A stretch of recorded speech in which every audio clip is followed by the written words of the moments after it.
So Fast 10 drops on May 19th, close enough to summer to be called a summer movie, I suppose. But one thing it will never be called is a street racing movie. Why not? Because there's only one street race in the whole movie, and it's in South America. We'll get into that right after this. I don't know if you know this, but I actually now have a merch store, and if you haven't checked out the video description below my videos, then you're missing out. Currently, I've got a pack full of movie quote t-shirts, and more styles are being added every month, and new items are in development right now. So have a look, see if there's anything you like, and wear it with pride. The link is in the video description below.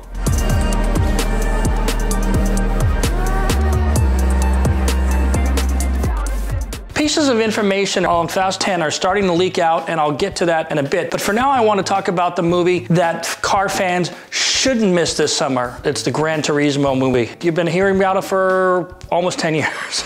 So it's finally coming to fruition. Based on Polyphony Digital's Gran Turismo game for the Sony PlayStation, the film is the ultimate wish fulfillment tale of a teenage Gran Turismo player whose gaming skills won a series of Nissan competitions to become an actual professional race car driver, a real race car driver in real life. And that's a true story. If that sounds familiar, it's because a Gran Turismo film with this basic setup has been discussed before. Nearly 9 years ago, back in July of 2013, there was a bunch of articles online, and then everything just died and went away. It was then confirmed to be in development way back in 2013, and Gran Turismo game director Kazunori Yamauchi commented then that it would be based on the story of Lucas Ordonez, a Spanish driver who graduated from Gran Turismo and Nissan's GT Academy competition to real-life racing at Le Mans in the GT series. That is a big step from your couch to Le Mans.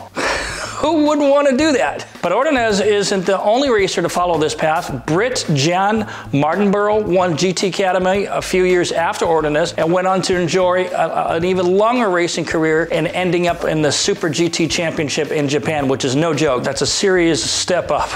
As corny as the plot may sound, it's very credible because it actually happened, as the lines between virtual and real motorsports continue to blur in today's world of the video games. There was a Turkish racer named Sem Volokbasi that recently moved from Formula One's esports series to a full season in F2, while F1 stars like Max Verstappen and Lando Norris are known as fierce competitors on iRacing. That means virtual racing. So it's something that even professional Formula One drivers do, so don't discount it as like a kid's game, because it's not anymore, not by a long shot. Honestly, I have high hopes for this movie because many of us grew up playing Gran Turismo or games like it, and so did I. I have a lot of fond memories with me and my son playing on the couch. At one point, when he was young, I was a bit faster than him, and then as a moment of pride, when he got better than me, that's pretty much when I gave up. But it was a lot of fun, so it was a big thing. And I think most of us have at least daydreamed about getting off the couch and into a race car. Some of us have been lucky enough to do that. I've had a chance to race in a variety of different cars, mostly at racing schools, you know, Skip Barber, Jim Russell, Bob Bondurant, all that kind of stuff. So kind of got my fix, and then with my own sports cars and so forth, and doing track days and that kind of thing. But I never turned into a professional racer. I just didn't have the talent to do it. But it is the dream of a lot of players of these games. We're still waiting 10 years. Why? Why has it taken so long? Well, I'll tell you why. I used to work for a Japanese company.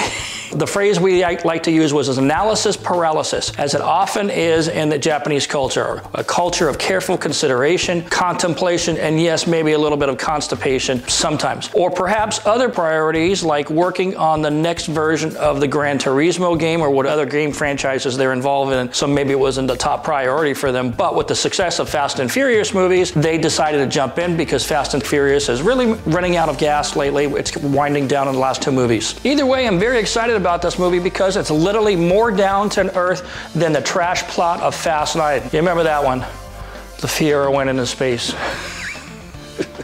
I feel that people are going to live down that movie for decades. But I expect the cinematography on this movie to be some of the best racing footage ever captured on film. I expect the sounds of the cars to be authentic to a T. Gran Turismo was very good about getting the car sounds. I mean, they stumbled in the early days with technology, but nowadays it's much better. I also expect some plot in the Gran Turismo movie, like conflict and personal relationship, whether it's rivalries with other racers or perhaps a love interest. One of those things or more would probably dominate the storyline I expect. Still, it's better than a Fast and Furious movie since Tokyo Drift, but we'll see what the fans say. So Gran Turismo is basically a dramatic adaptation of a true event. Unlike Fast 10, which is now a fantasy international spy thriller that really resembles the Jack Ryan series more than the original Fast and Furious movie. There's very little common between this movie and the original Fast and Furious movie. So for true car people, Gran Turismo will be the movie to watch this summer, without a doubt, because it's going to be based on actual racing and with JDM cars. So I will probably watch both. Let's see which one I walk out of first. But for the Fast fans, I do have some updates and insights to the storyline of Fast 10 as pieces of information start to leak out from all over the world and find their way to my inbox at Instagram or Facebook or whatever else. So Fast 10 moviegoers will want to bring a notepad to keep up with the Fast 10's convoluted plot. That's what I'm hearing. This one guy said it's all over the place. It's all over the place. It's here, there. I can't even keep track of it. There's flashbacks to at least one of the earlier films that sets up part of the plot for Fast 10. We will meet Dom's grandmother in this movie, and for all the bullshit about family in these movies, Dom had a brother he never mentioned for 20 years. His grandmother has lived in the Toretto house all the while, and we never saw her. She never even came down from the staircase.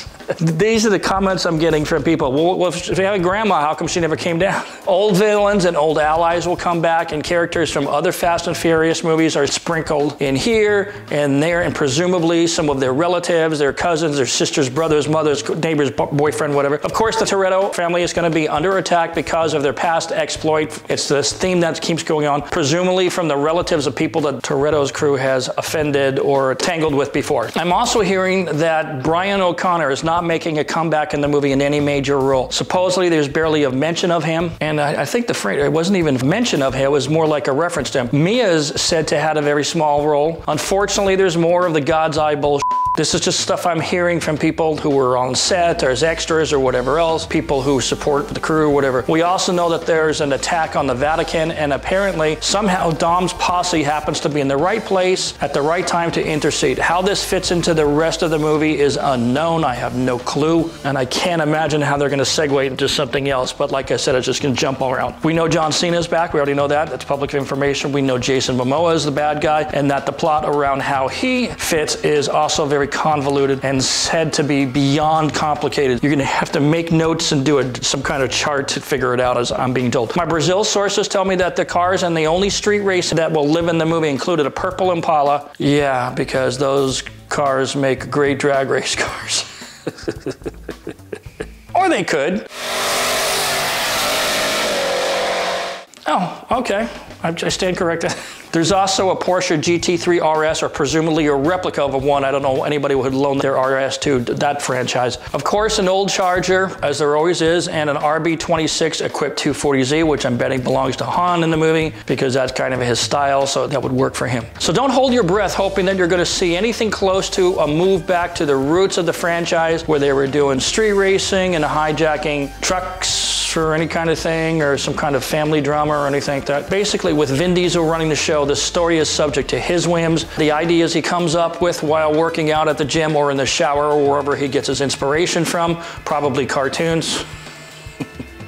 As I've said before, this movie ends on a cliffhanger. It's a two-parter, so 10 and 11, which of course means that at the end of Fast 10, there will be some sort of imminent threat to some people close to Dom or Dom's family, whether it's a major car crash, a plane crash, or some sort of massive explosion. It's not clear to me right now. Like I said, the tidbits are small and they come from all over the country, and I have to take the sources into consideration. Fans in foreign countries who had friends or relatives working on the film, people who have supplied equipment or support on site, and I've been keeping notes over the last few months. So as I'm trying to put it all together, these are the things I've come up with. So some of them I think are going to be pretty close. Some are going to be maybe not. But just remember, the Fast movies are made for a specific audience. A survey was done after Fast 5, I've talked about this in another video, and they found that the audience back then was very diverse. 37% were Hispanics, 25% are white, 24% are African American, and 10% are Asian. And that was 10 years ago. The age target back then was 14 to 35 years of age, more or less. But again,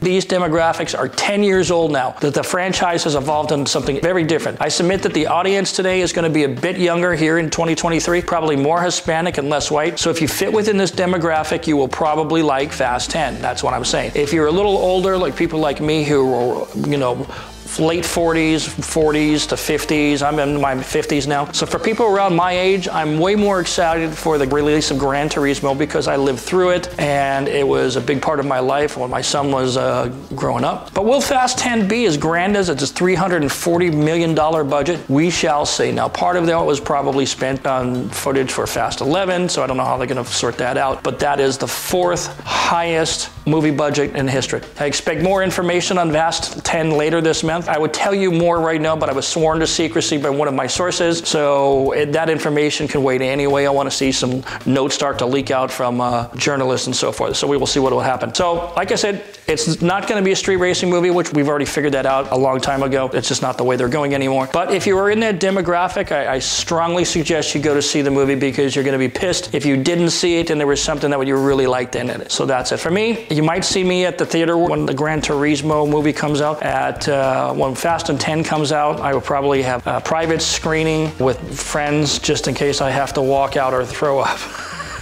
But the movie's not made for me. I'm too old for that movie. Anyway, thanks for watching. We'll catch you next time. Don't forget to subscribe. Hit that little bell so you get notifications when my videos drop. I'll be talking about electric cars and why they suck. In a coming video, I'm going to talk about the cars that you need to start buying right now if you want to have any hope of holding on to one of those cars when they start going up in value. So start saving your pennies. So drop the bong, drop the beer bottle, drop your fishing rod, drop whatever your hobby is. And if you want one of these great cars before they're really gone or too hard or too expensive to buy, you better start thinking about it because we're getting there. We'll talk to you next time. Thanks for watching.